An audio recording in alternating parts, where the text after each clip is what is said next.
Spool up the FTL. It's time for Science Sci Friday on SkyWatch TV. Welcome. I'm Derek Gilbert, and joining me in studio, as always, the SkyWatch TV science editor, my best friend, my wife, Sharon K. Gilbert. Hi, sweetie pie.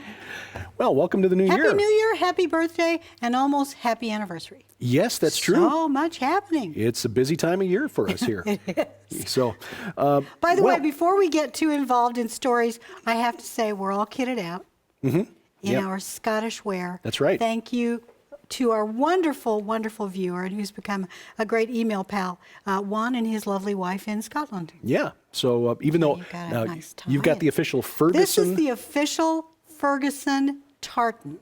That's so important. Now I'm official. Yeah, you're from Clan Fergus. Clan Fergus, indeed. Now, my ancestry is mostly English and Welsh, some Swedish. Basically, between you and me, the Scots, the Swedish, the Welsh, the Swedes being the Vikings, we represent all of the people who've been fighting for Great Britain over the last 2,000 years.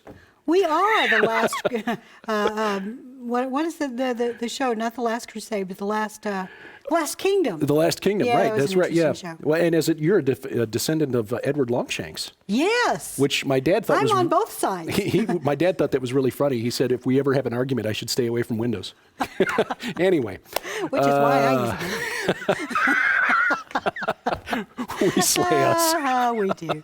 Well, anyway, a lot to talk about and some really interesting developments. So much to talk about. And you and I share a notebook online so that we can share these stories back and forth with each other. And I know that there was one that's near and dear to your heart.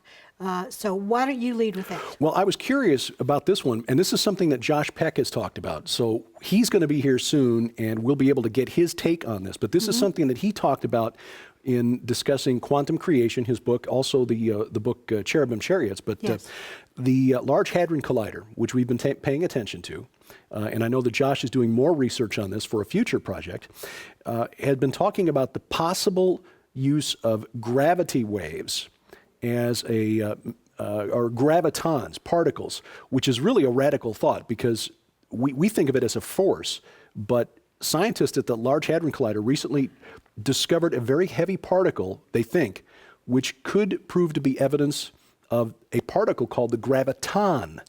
And if the graviton exists, this particle that they found, they're still trying to figure it out. One theory is that it's a bigger, heavier version of the Higgs boson, the so-called God particle. Yeah. Another is that this particle is like 4 times larger than the largest quarks, which they've been able to document.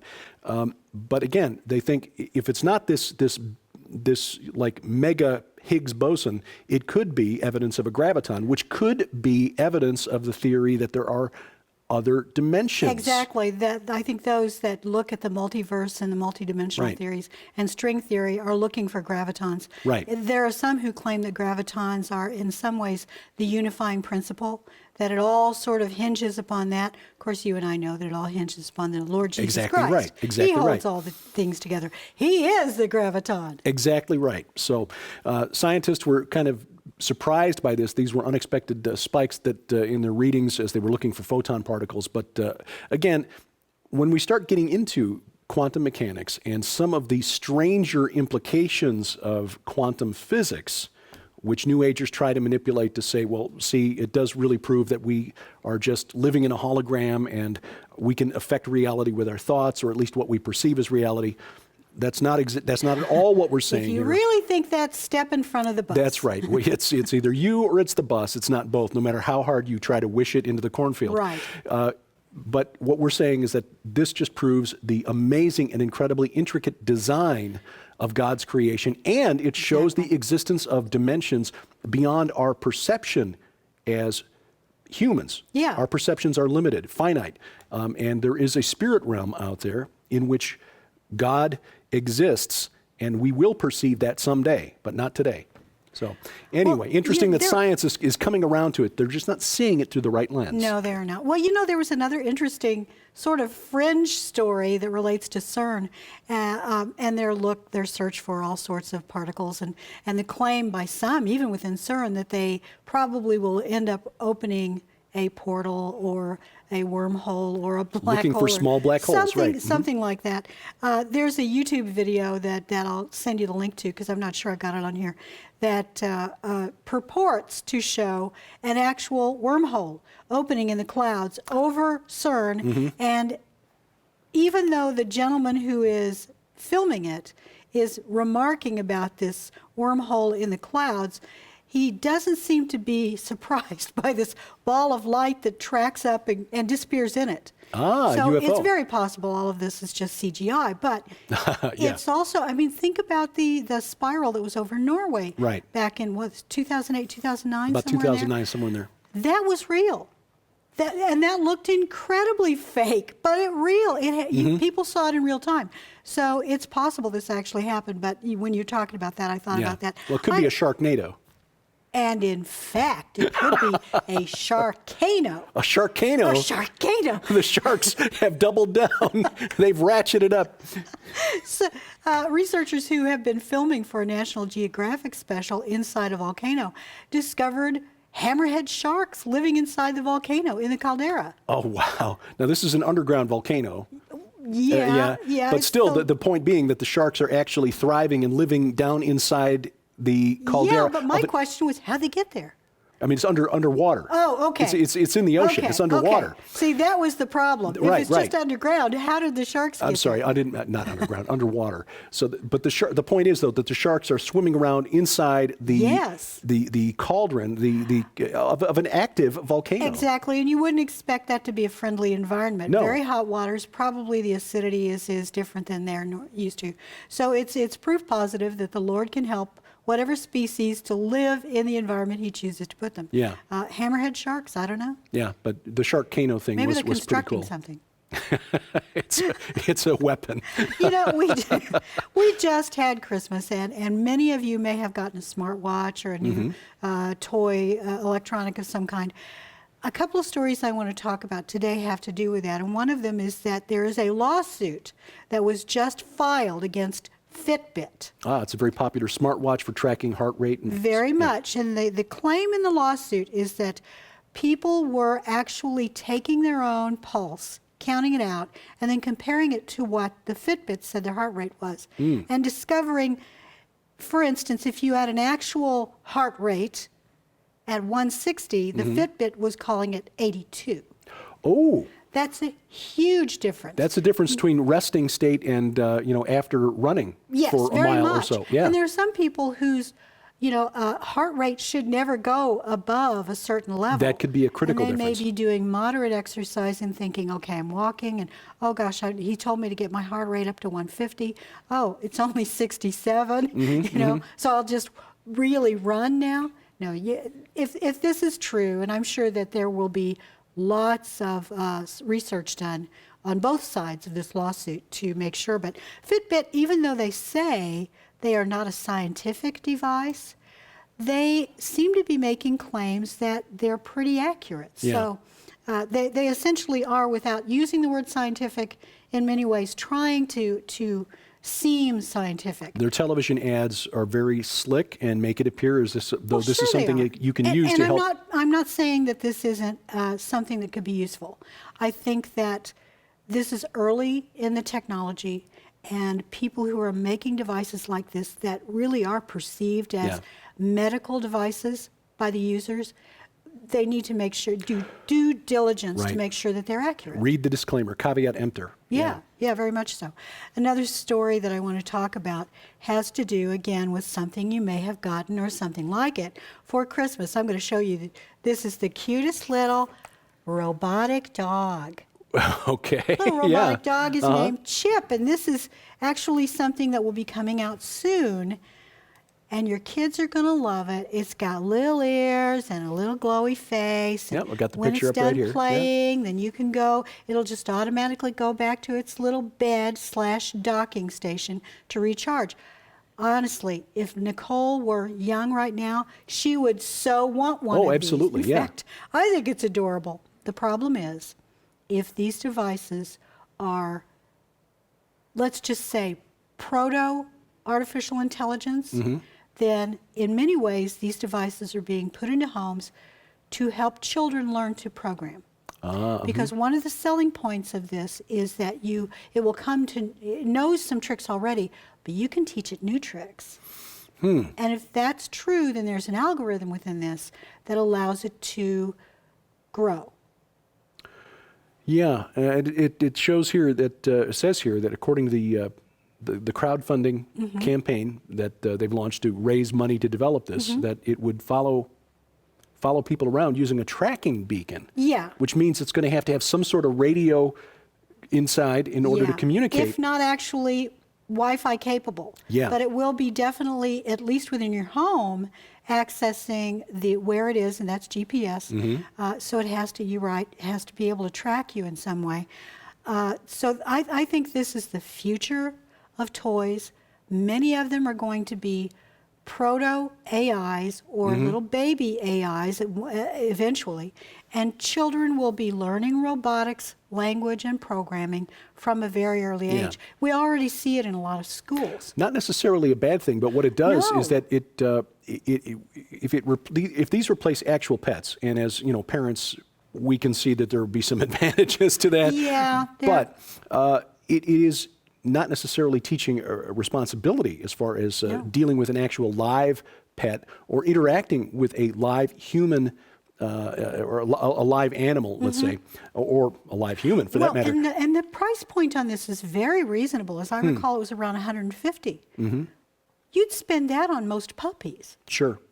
And if it's a registered puppy, it's cheaper than if you went with an AKC registered puppy. Yeah, add another zero to a lot of registered. But it is not like dealing with a live thing, and this is just another step toward replacing interactions with other analog creatures like humans or actual pets with something robotic. And when you're tired of it, okay, you just turn it off, power it down, and it goes away, which you can't do with a real puppy.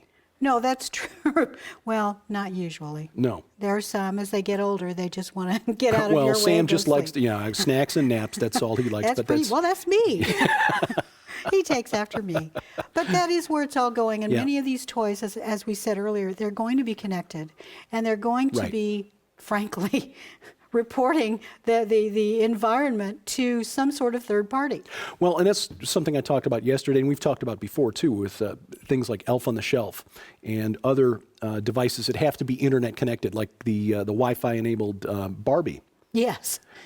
But the Internet of Things will take it beyond just devices that are designed to interact with, like these toys, and start connecting and the Fitbit, which, but also connecting our appliances. In fact, I'm already seeing from Amazon.com these little buttons that you can buy and attach to your appliances. Hit it and you get it. You hit it and you get it. And so when you need to reorder your laundry detergent, you just press the button that's mounted by a magnet on your washing machine, and there it goes. You do the same thing with food items mounted on the refrigerator. And make sure your children leave them alone. Exactly, yeah. But the next step will be having the refrigerator automatically you're almost out of orange juice and milk and butter, and we'll order all of those things. But again, all of this is data that's feeding into the coming massive database. Right, the coming technocratic system. Yeah. And that is where all of this is going. Well, Smart meters are another part of that. Other devices, they're already Wi-Fi enabled light bulbs. Yes. I saw an article just a few days ago that Intel has seen where it's all going, and they're now starting to make very, very small chips that will be embedded in everything. Right. Not just everything in your home, but everything you wear. Yeah. To monitor maybe your physical system, but also to Yes. report on, hey, the tread on your sneakers is getting low, time to reorder. Yeah. The tire tread is getting low, time to reorder. There's some things there that might be advantageous, but again, all of this information has to go through a system hosted by a third party somewhere, which means it can be harvested, collected, and analyzed. Yeah. And that's what technocrats need in order to properly plan and control all means of production and consumption. They need data. Yeah. And this, the Internet of Things, is how they're going to get it. And the more data they get from us, the more they're going to require, because in order to secure that data, we need to make sure we've got all of your fingerprints, biometric information, maybe your eye, scan, and let's have some of that blood. Let's get that DNA profile in there. Yep. There are schools now, in fact, that are using biometric IDs just to get your lunch. Even though a lunch lady or a lunch person is standing there, the child still has to go up and do this. Well, that doesn't always work. Trials in India show that these software programs aren't always reliable. So if it doesn't scan right, I'm sorry, Johnny, I know you're you, but this says you're not. So sorry, Yeah. no lunch today. That's a possibility. But the other one is this massive possibility for fraud. Yeah. These children, if they're asked, do you want to have us to scan your thumb and say, yeah, everybody else is doing it. They're not old enough to make the decision that may forever imperil their ID when they get to be an adult. The other thing, in fact, I mentioned this earlier this week, is that parents are discovering that technology companies such as Google, Microsoft, Yahoo, in a school setting, for the purposes of privacy, are considered school officials. So parents cannot opt out of the data that is being collected when students use certain technology. In fact, as I mentioned, Google, through its Chromebook, in the third quarter of last year, more than half of the laptops and tablets sold to school systems in the U.S., K through 12, were Google Chromebooks. They used to be this company, Yes.